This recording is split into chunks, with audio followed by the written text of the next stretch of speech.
Nesta segunda-feira, uma reportagem do jornal Folha de São Paulo indicou que pode haver um racha entre os ministros do STF. Segundo a Folha, o presidente da Corte, Luiz Roberto Barroso, se indispôs com os ministros Alexandre de Moraes e Gilmar Mendes em julgamentos nos últimos meses e colocou em risco seu poder de articulação como chefe do tribunal. Barroso derrotou Moraes e viu suas teses saírem vitoriosas em ações sobre a chamada revisão da vida toda do cálculo de aposentadorias e outra relativa às sobras eleitorais que poderia levar à troca de 7 deputados na Câmara dos Deputados. Ministros relataram à Folha, de forma reservada, que a irritação de Moraes ficou maior porque Barroso teria articulado nos bastidores a mudança de posição do ministro Luiz Fux, que foi decisiva para o resultado do julgamento, que terminou em 6-5. Já Gilmar Mendes ficou irritado com a interrupção da análise da ampliação do foro especial na Corte, tese defendida pelo decano. Barroso paralisou o julgamento ao pedir mais tempo para análise, quando já haviam 4 votos a favor. O caso agora está parado por pedido do ministro André Mendonça. Piotto, começamos com você. Você falava sobre isso no bloco anterior, né? A gente está trazendo aqui esse bastidor. Por um bom tempo a gente acompanhou aqui decisões do Supremo Tribunal Federal, muitas eles agindo de forma como se fosse um consórcio, como se fosse um monobloco, decisões muito similares, e agora a gente tem percebido ao longo aí das últimas decisões divergências que são comuns também no campo jurídico, né? Cada um tem a sua argumentação, mas queria te ouvir também o que talvez esteja por trás aí desse embate entre Moraes, Gilmar e o presidente do Supremo, Luiz Roberto Barroso, e quem ganha, quem perde aí com essas divergências, Piotto? Paula, vamos lá. Eu vou só contar uma rápida história aqui. Quando houve o impeachment da Dilma, aquele processo ia começar a avançar, eu fui entrevistar o então ministro Fachin, recém-chegado ali na corte. E o ministro Fachin, que na verdade fez a revisão da lei do impeachment, que no final não deu em nada porque eles fatiaram lá naquele julgamento para surpresa, espanto e revolta de ninguém menos do que Fernando Collor. Todo mundo se lembra do que deu, a Dilma foi cassada, mas manteve os direitos políticos, o que é uma afronta a lógica semântica de uma cassação política, sem contar a questão jurídica. Mas vamos lá. À época, o ministro Fachin me disse que o Supremo, ele tinha chegado e entendido que o Supremo eram 11 ilhas. Confesso que tenho saudade desse tempo, porque recentemente o Supremo se tornou uma ilha gigantesca, né?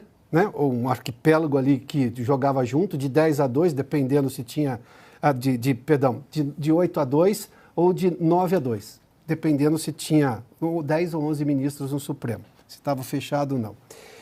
Agora a gente está vendo uma reação, e essa primeira reação, talvez a mais pública e mais que chama atenção recentemente, foi justamente no julgamento das sobras eleitorais.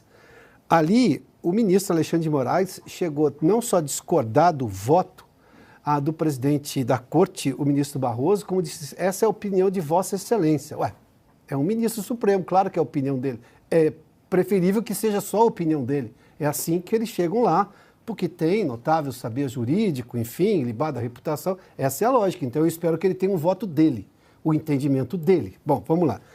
Depois também teve a própria ministra Carmen Lúcia, voltou ao assunto dizendo assim, porque ela também, digamos, foi a tese vitoriosa, com a qual o ministro Alexandre de Moraes discordou, e ela disse assim, eu não votei isso que o ministro Alexandre tinha dito, não. Porque ele falou assim, então todos estamos aqui como... Não. Ele quis, digamos, colocar um entendimento geral contra o argumento dele, como se fosse uma vítima nesse processo.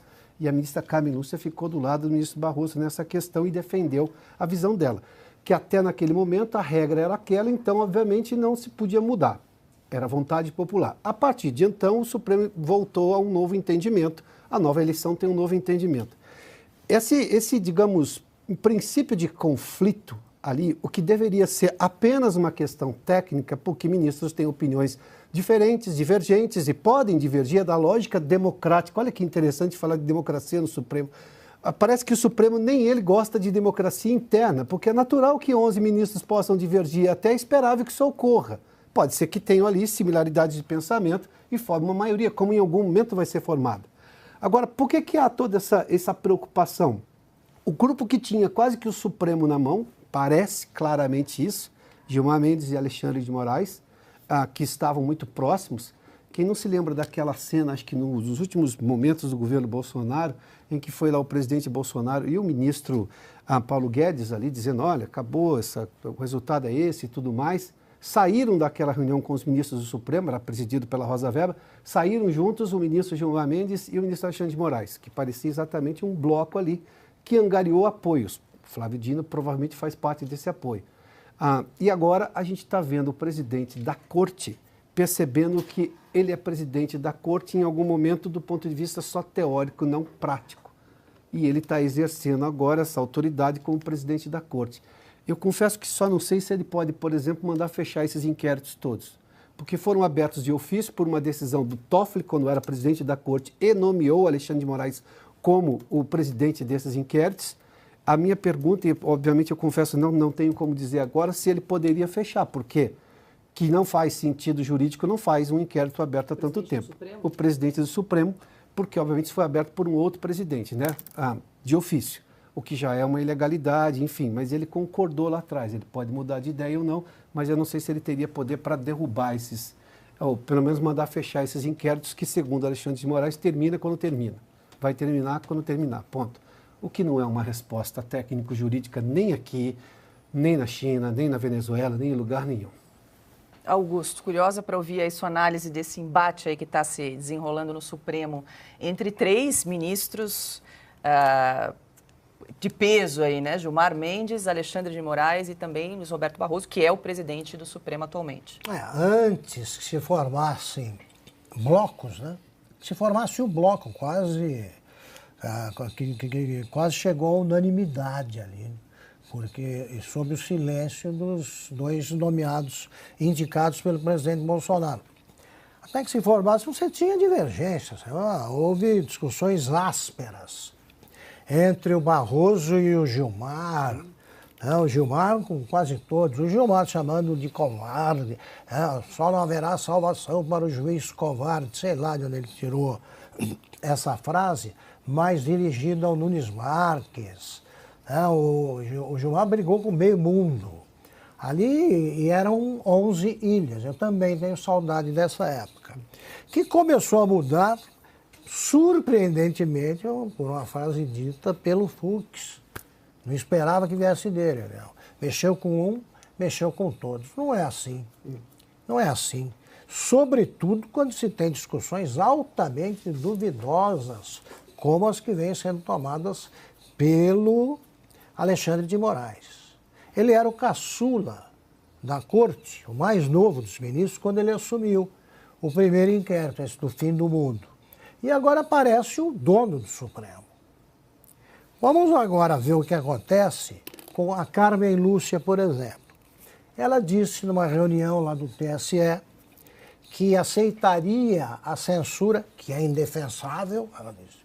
Não é inaceitável, mas, diante de condições excepcionalíssimas, palavras dela, ela ia topar até o dia da eleição. A eleição já acabou faz tempo. E a censura continua. E ela vai assumir a presidência do TSE em agosto. E de agosto, ela assume um pouco antes, porque o presidente que sai, no caso o Alexandre, ele sai um pouco antes do fim do mandato, não chega a 2 anos. O vice fica durante um tempo na chefia. Como é que vai ser? Ela vai presidir ou quem preside é o presidente do CIED, esse monstrengo que foi criado agora, que é o Moraes. A Carmen Lúcia vai aceitar isso aí? Ou vai aceitar a censura? Porque o que houve durante a campanha eleitoral de 2022 foi censura. Claro que foi. É das palavras da própria Carmen Lúcia. É hora, então, de outros ministros, o próprio Fux, que é o único magistrado, né, que foi juiz de carreira, entre eles, é hora dessa turma aí perceber que ou se recua organizadamente agora ou vai ser aquela confusão, porque ninguém aguenta mais a situação. É outro país. Que democracia eles estão defendendo? A que censura? a que prende arbitrariamente, a que mantém preso sem julgamento, a que prende alguém, um deputado indultado pelo presidente da República. Isso não é democracia. O Alexandre de Moraes tem reescrito o livro dele sobre a Constituição o tempo todo para justificar as mudanças que ele tem adotado, mudando as decisões que tem adotado, que contrariam o próprio livro do Moraes, os anteriores. Então, se você pegar o sujeito que leu esse livro em 2010 e um que lê agora, sai uma briga e os argumentos usados são do mesmo autor. Esse tipo de esquizofrenia precisa acabar. O Brasil não é democrático e precisa voltar a ser. Pois é, Silvio, além da discussão jurídica, tem a disputa de ego ali, né, entre esse trio aí, bastante ruidoso no STF. E não são egos pequenos, né? Mas, Paula, eu queria trazer um olhar aqui, né, um outro ponto, concordo com tudo que foi dito aqui pelo Piotto, pelo Augusto, que é a ótica da reportagem. Essa reportagem tem toda a cara daquilo que a gente chama em jornalismo de plantação. Isso foi uma reportagem plantada. É um grupo de ministros do Supremo, basicamente formado por Gilmar Mendes e Alexandre de Moraes, que tem dado as cartas na corte, tentando envenenar o ministro Luiz Roberto Barroso, que hoje tem a caneta de presidente do Supremo Tribunal Federal. Eu tenho a percepção que o ministro Luiz Roberto Barroso está preocupado com o destino da instituição Supremo Tribunal Federal, que ele não está de acordo com esses inquéritos que já foram longe demais. Que o ministro Luiz Roberto Barroso, até pela sua história, e não estou aqui defendendo o ministro Luiz Roberto Barroso, mas eu tenho a impressão de que ele está preocupado com a instituição que preside e não preocupado em manter um consórcio de poder dentro da própria corte, inclusive, que dialoga em converscotes noturnos com o presidente da República e com o ministro Ricardo Lewandowski, como trouxe aqui o Piotto agora há pouco, um jantar que aconteceu nessa semana. Então, até porque o ministro Luiz Roberto Barroso ficou de fora desse jantar. Será que ele foi convidado? Então, essa é a impressão que fica de tudo isso. Uma dupla de ministros enfraquecida, essa dupla Gilmar Mendes e Alexandre de Moraes. Claro que eles têm o apoio do Flávio Dino, porque o Flávio Dino simplesmente foi transferido para o Supremo Tribunal Federal. Ele era de um poder, cruzou a praça dos três poderes, foi para o outro, saiu do Ministério da Justiça e foi para o Supremo Tribunal Federal. E o ministro Ricardo Lewandowski fez o caminho contrário, saiu do Supremo Tribunal Federal e foi para o Palácio do Planalto com uma breve escala para defender a JBS, uma empresa que tem interesse no Supremo Tribunal Federal, um cabaré chamado Brasil, é disso que se trata.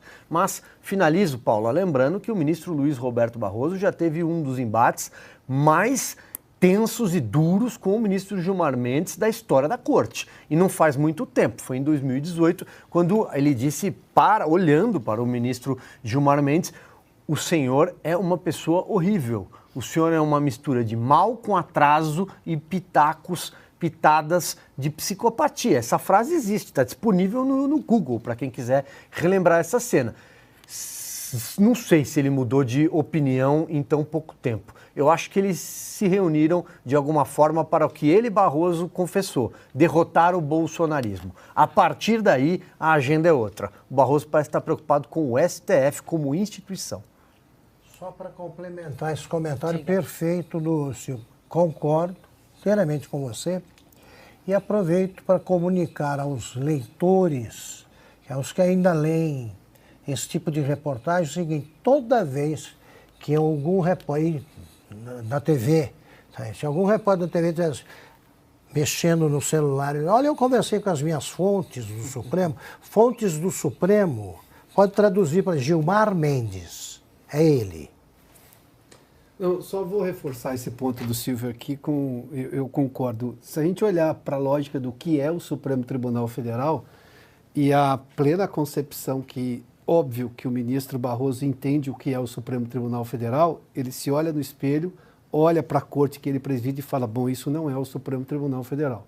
não o Supremo Tribunal Federal pacificado, compreendido, descrito na Constituição, que as outras formações de ministros, obviamente, elegeram e fizeram o Supremo existir. Há, obviamente, problemas ali. E se ele hoje está enfrentando o que se pode dizer ali de um grupo de poder dentro do Supremo, talvez esteja realmente fazendo em nome de recuperar a instituição. E isso vem em boa hora, porque, convenhamos, o Supremo só deixou de ser o próprio Supremo nesses últimos tempos. E é a única coisa que ele não poderia deixar de ser, ele próprio.